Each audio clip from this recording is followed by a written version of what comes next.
Hello and welcome to That British Homestead. My name's Nick and today I thought we'd get some sowing going, so let's get started. So I've gone ahead and put some soil in these. I'm just going to make a little indent, probably just down to the first joint of my finger, just to accommodate the larger seeds. We're going to be sowing some beets.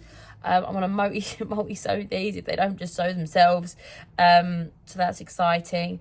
I really want to have quite a few pickles for winter. Like this time of year, I've like really got the mindset of like, okay, what do I want to eat? Like Christmas sort of time. So that I have all my pickles done, which will be exciting. Also, these aren't the freshest seeds, but I think they're going to work quite well. So let's get started. Right, this seed packet is just simply falling to pieces, so this is going to be literally the last time I use these seeds. These are rainbow seeds, which is exciting because you get all different types of beetroot there. So I'm just going to put about 3 in each. Just remember, like in the back of your mind, I'm multi-sowing these, but it's also important to remember that these aren't just seeds, these are seed clusters. So a seed cluster means that there is obviously more than one seed in there. So you want about 4 and then you just twist out the biggest ones. So as long as you're sowing in really good soil, which for me, I've got horse manure bed, so it's like I'm not worried about the fertility of the soil, which is nice. So I'm just going to go ahead and sow these as much as possible and hopefully get a really super good harvest because we are only in July. So these ones are called Border. I literally can't remember what they're like. My neighbour is playing really loud music. Oh, I must have said that a bit loud. Oh no, it's all good.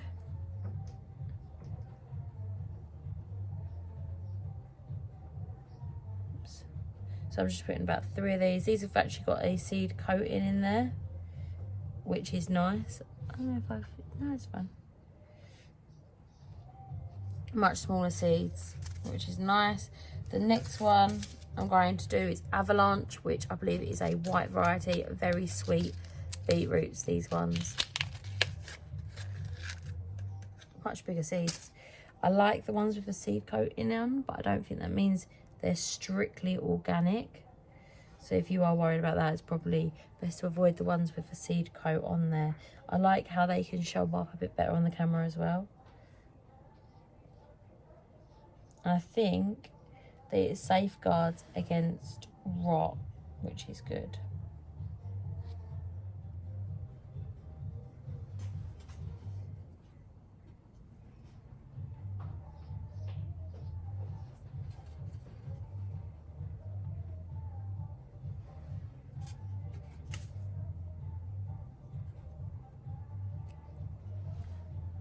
Just checking that I've actually filled them all up because I've done that proper skew with. Yep, I just need...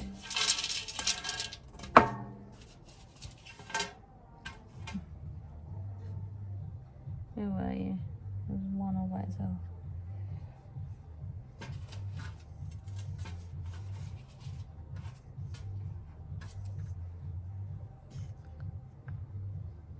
Right, and now what I'm going to do is I'm going to go ahead and just sort of smush the substrate or soil over the top. As you can see, goodbye. It's like, and God. So what we need right now is a label that just says simply the word beets. That'll be a good source of food over the winter. Now this one, the thing that I've been so desperate to sort of grow are herbs, and I'll tell you why I'm so desperate to grow herbs. Because the other day I went out and I went to my friend's house and they did a pesto. Oh my days, that pesto was so good. And honestly, since then I've been craving pesto, so I'm going to grow a lot of basil for that. you need quite a few basils for that. So I'm going to go ahead and make sure I have enough. Also dill, and I want to put this in now because dill is really important for us because we're going to have loads of pickles this year, and I'm hoping to do dill pickles. I can always thin them out. Oh, even dill seeds smell amazing. So I've got those. What else do I want? More basil. So I'm going to do this one, basil too.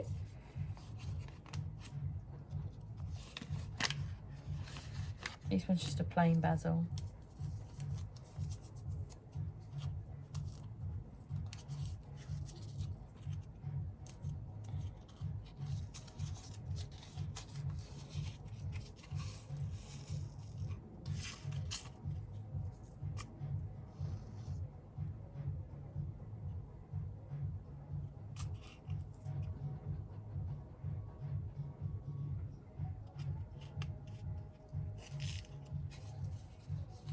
The next one, I'm going to do half and half, I think. I'm going to do coriander, and do I have a parsley? No, I don't. Coriander it is then. Thought I did have a parsley. Well, even more basil. Aha, did you have a parsley? Boom. This actually worked out really well. It's like electrical tape, which, like, it doesn't tear the packet, but it leaves it quite nice. So we're going to use these for... To be honest, I am shocked how well parsley does outside in the winter. Just FYI. Oh my goodness, do you have like a degree in engineering to open this? Why is this not opening?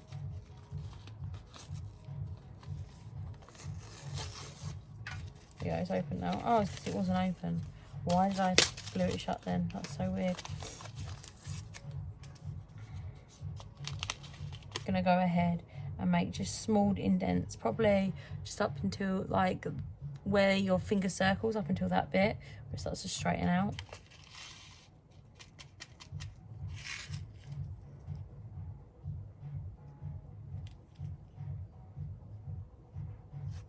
Always thin them out. I used to always be like, oh, I don't want to sow so many seeds, because if I sow too many seeds, then I'll be wasting seeds. Now, because I've just had an absolute abominable germination rate, I'm like, yeah, sow them all. So I can see why older gardeners do, because like you can always save seeds. You can always save these seeds. It's not an issue. What is the issue is having them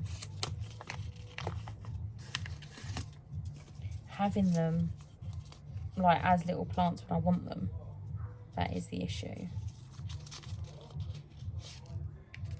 Oh, look how cute these are.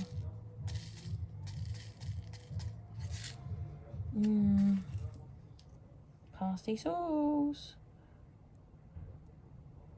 You can always thin them out.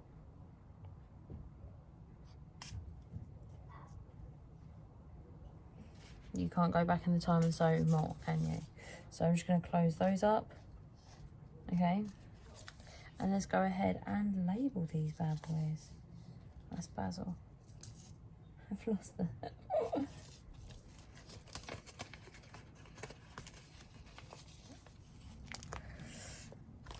Okay, last but not least. So for this one, I thought that I would spend some time growing some pak choi.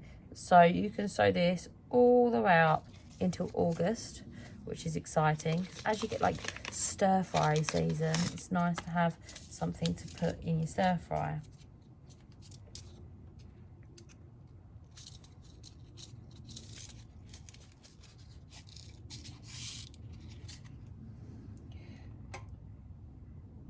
I'm just putting like 2 in to each.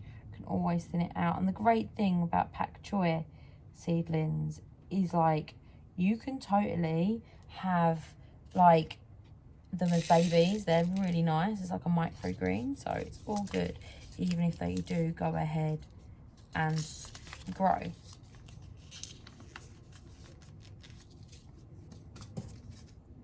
Well, that's a mix of Hannah and Ruby, which is this ruby coloured one. This colour is better in the autumn and the fall, just FYI. Next, I'm going to go ahead and do some spring onions.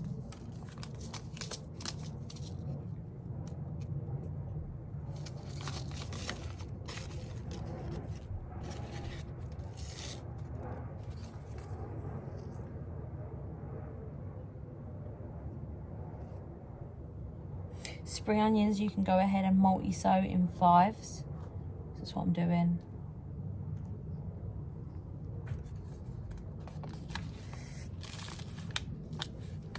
So these ones are called deep purple. These ones are called blood red. They're called North Holland blood red, or red mate. It's really difficult to say. So once again, you can multi-sow these quite a lot, so 5s. I'm not even counting them. I'm kind of like, yeah, that's about 5. Yeah, that's about 5. Yep, that's about 5.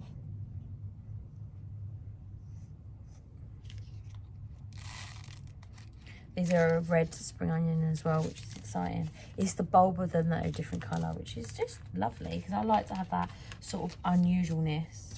Okay, so last but not least, I'm going to go ahead and sow some leeks. Now, these are really cool because these are the latest leek sowing ones that I have. So these are called D. Cartman 2, and you'll be getting these about November now. So it's quite a long growing season, but it's so worth it. I love making broth, but the ultimate broth is with leeks. Like literally the ultimate. That's like next level broth. I'm actually making broth at this very moment. Obviously not here, but indoors. So we're multi-sowing those bad boys as well. Make sure that we have them. They freeze really well, and I've even dried them so that I can just have like a handful whenever I need them. Use them as onions, they're great. So last but not least, I have this whole row just awkwardly sitting and waving to me. So what I'm going to do is I'm going to do some more basil.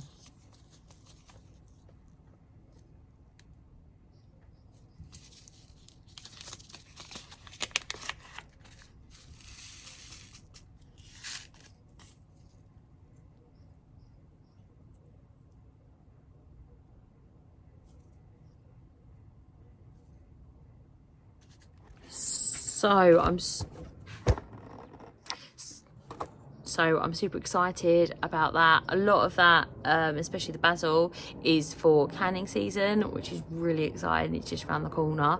I'm like so excited about getting my hands on some pickles. I like can't describe it. I've just got a load of my pickling onions that I've like dried off, and I have in a basket. I'll show you. So all of these are the small onions that are for pickling, which is really exciting. Like nothing says this is Christmas more than like a load of pickles, in my opinion. Probably the presents and the tree, but you know, you get the point. I'm really excited about that. I'm also, this is the first year that I've like decided that I'm going to can some of my sweet corn, pressure can them, which is really exciting. I actually quite like pressure canning. It's one of my like favorite pastimes in the summer. When it gets up to like 40 degrees outside, I really like running the cooker as much as possible, just like everybody does, which is really exciting. I've also there's some French recipes that I'm like desperately excited about being able to try. Some of them are like for canning cakes and things like that, which my partner just loves the idea of being able to like walk outside or independent and grab some like canned cake and eating them, which is really exciting. It's oven canning, which I've never done before. Obviously, I think the US don't really care for it, but it is something that is recommended in France, and obviously they've got certain jars that are heat proof in the oven, etc., which is really cool. So I'm thinking about making some sticky toffee puddings and things like that. I just need to get some more of the caps for my glass jars that I've got called La Parfait. So yeah, I think that's a really great idea. I've also started to save up tons and tons and tons of strawberries. I've actually got a whole like drawer of my freezer just full of strawberries, which is awesome. But it does mean we've got to make quite a bit of jam, which is not an issue. Who can complain about having too much strawberry jam? We love jam. So they're like the focuses. Pickles, obviously tomatoes. I can't really say tomatoes are focus this year because we're just continuing like having those tomatoes like we have done, you know, every time that we grow tomatoes. It's just obviously fingers crossed for blight. So I'm really super excited about that. And I'm really super excited about trying new things like the pesto. Now, the pesto, I've actually seen like something really cool about the pesto. It was like you can actually use pesto for like loads of different herbs. And one of the ones I saw was mint pesto. And I really love the idea of that. We have a mint plant outside in the front garden, and I've gone ahead and planted it in the ground. And I know like if you're like any form of gardening, you're like, in the ground? No! Because it goes everywhere, doesn't it? But we're actually getting the driveway done, so it doesn't matter if it turns into a mint jungle at this point. I'm super excited about having it and possibly making it into pesto, because I'm always looking for like new ideas. And I do find like whenever you read online, it's always like grow what you eat, which is totally good advice. But I have found like the other day, a while ago, when I was my first or second, must be my second gardening season at this house, I was like, right, I'm gonna grow loads of onions. So I grew tons of onions, and I just didn't want to throw away the onion greens, so I dehumidified them and I powdered them. And I was like, I'm never gonna use these, like, oh, whatever, I'll just leave them on the shelf. Anyway, that's been my favourite thing to eat, and I've just run out of it. Oh my days, they're so good. So I'm quite tempted of making some of that as well, from the onion greens, which is a waste product, isn't it?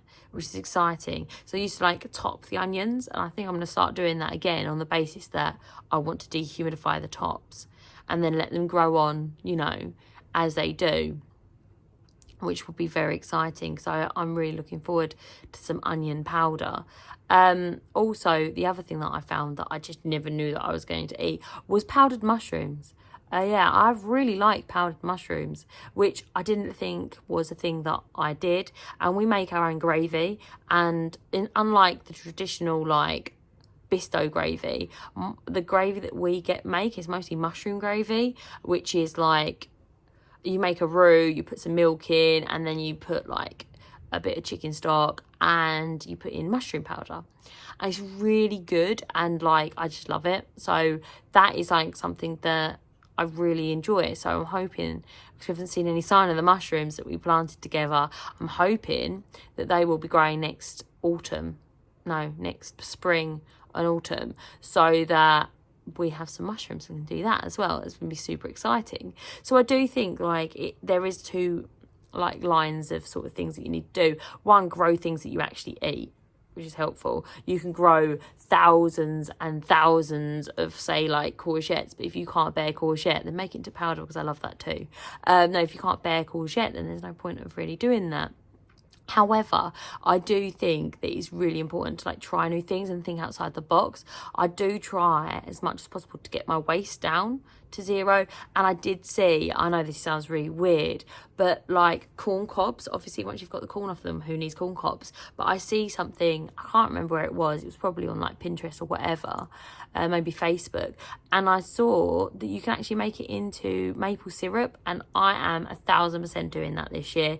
If my corn looks pretty decent, I'm not gonna lie, but obviously it hasn't got the heads on it yet. I just feel so delayed and left behind by everything. But if I do get decent amount of corn cobs, I'm going to be making it into maple syrup, which is really good. Maple syrup is like super expensive, but like super yummy. So if I can do that, that'd be awesome. Obviously it's probably not going to be as good as maple syrup, but it's like totally worth a go. Yeah, so that's what I'm going to do. I'm really excited about that. I'm also still getting some strawberries come in. I'm not going to lie to you, all of the strawberries at the allotment are a complete write-off. They go into there. and I eat them on the allotment site. But yeah, I'm super excited about everything that's happening. It's just I think I feel like this every year, where I'm like, oh, nothing's really doing it. I got an entire like huge pack and stack box of broad beans, which I put all in the freezer. But like, I don't know, I feel like summer's not here until I get pack and stack boxes of tomatoes every other day. Oh, do you remember that last year? That was a joke. And then like, I was looking on my YouTube and I was like, oh, I just feel like, And then I looked, I was like, oh my goodness, I got absolute tons and tons of food last year, and it was about the same size as it is now. So it's one of those things, isn't it? Like, don't feel that everything's like wasted and like, oh, woe's me, when last year it was the same. So I'm quite excited about that. I also get, like, you get in drips and drabs of things. Oh my goodness, I'm getting to the point where I'm like, have I done too many cabbages? And I keep talking about how I need more and more cabbages. I was saying to my partner yesterday, I was like, oh, I really feel like we don't have enough cabbages. But then I went over with like some starts, went over to the allotment with the starts, and I was like, oh my days, like, that is a lot of cabbages that I've just planted out. You know, what am I going to do with all of these? Make sauerkraut, which is very exciting. And also you got the Chinese cabbage, which I've just sowed tons of. I'm kind of like sowing them like I do carrots now. I'm like, one of you will grow. So hopefully something will come from that. Hopefully. All right, well, thanks so much for watching me ramble on. And if you haven't done already, please consider subscribing, because we can do anything here, but we can't grow without you. So please go ahead and subscribe, and I'll see you next time. Bye-bye.